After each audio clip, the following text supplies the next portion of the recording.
kita harus terima realita kalau industri properti kita sekarang lagi sakit. Properti itu kan harusnya jadi penggerak ekonomi, tapi banyak banget nih aset properti yang jadi diem.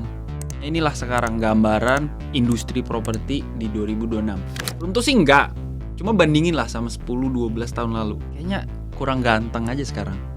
Tapi sebelumnya gue mau disclaimer dulu. Gue tahu properti itu bukan cuma perumahan, tapi di video ini gue mau spesifik ngomong tentang industri properti residensial.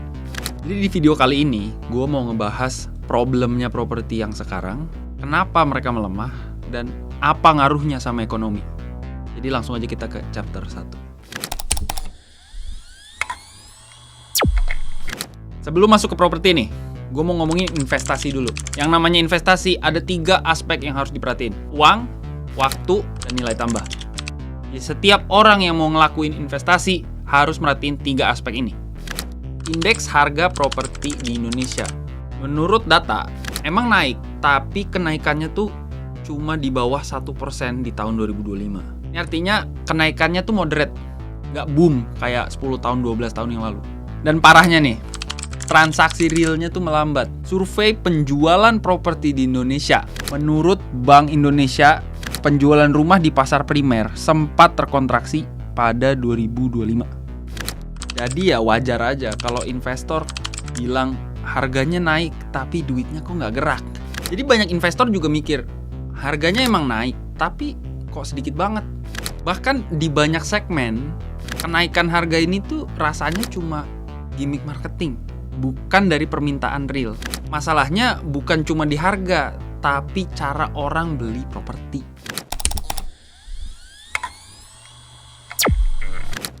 Coba kita bandingin ya. Dulu banyak transaksi tunai bertahap, arus kas ke developer cepat, jadi industrinya bergerak agresif. Tapi sekarang, mayoritas pembelian itu pakai kredit jangka panjang. Tenor 15-25 tahun tuh jadi normal yang baru. Jadi di sini gue lihat ada 2 yang terdampak. Buat investasi, karena mereka itu bergantung banget sama bunga, tergantung sama kebijakan bank, sama mereka tuh kehilangan likuiditasnya. Kedua, buat investor, karena likuiditasnya turun, holding periodnya jadi panjang.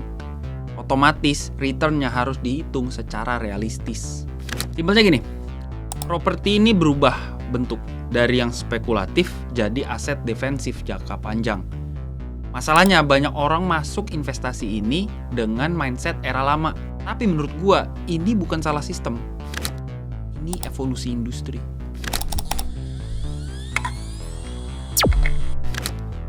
Gua ambil contoh elephant in the room, apartemen. Kota besar nih, Jabodetabek. Supply-nya tuh udah ratusan ribu unit. Tapi daya serapnya tuh nggak sebanding.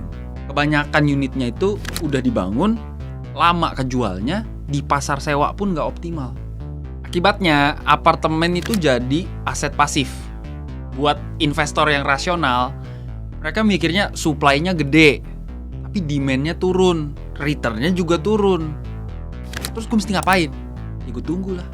Makanya nggak heran kalau banyak banget investor itu larinya ke emas, falas, atau mungkin pasar luar negeri. Karena lebih untung. Tapi ini terjadi bukan karena properti itu jelek, cuma risk dan rewardnya nggak seimbang. Ini wajib dicatat, nggak semua segmen properti itu lemah. Cuma arah investasinya aja yang berubah. Outlook pasar properti di Indonesia tahun 2026 itu nggak seragam. Menurut survei konsultan global, beberapa subsektor kayak green office building, pergudangan modern, kawasan industri, itu diperkirakan akan tetap numbuh. Meskipun pertumbuhannya secara keseluruhan moderate. Artinya, industri properti itu nggak mati. Tapi perubahan arah investasi mempengaruhi industri ini.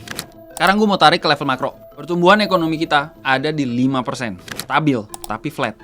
Sedangkan targetnya ke depannya itu 8%. Dan gue sering banget ngomong di video gue, ekonomi itu bergantung banget sama yang namanya konsumsi, ekspor impor, dan investasi.